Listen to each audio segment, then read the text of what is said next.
কালো গেঞ্জি গায়ে পুলিশের সামনে বুক টান করে দাঁড়ায় আবু সাইদ।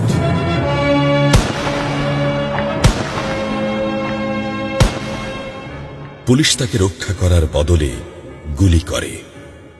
ঠাস ঠুস কয়েকটা গুলির মধ্যে একটা গুলি লাগে তার কোমরে। খানিকটা ভাঁজ হয়ে যায় শরীর। সম্ভবত সে বুঝতে পারে নাই। ঘাড় ঘুরিয়ে কোমর দেখার চেষ্টা করে একবার, তারপর আবার আগের মতো আবার দুই হাত প্রসারিত করে সিনা টান করে দাঁড়ায়। ডান হাতে ছোট্ট একটা লাঠি। বিশ্ববিদ্যালয়ের প্রধান ফটকের পাশে বেশ কয়েকজন পুলিশ, হাতে রাইফেল, রাইফেলের তাজা গুলি, আবারও গুলির শব্দ।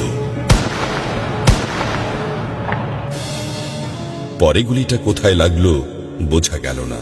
তবে আবু সাইদ টলছে।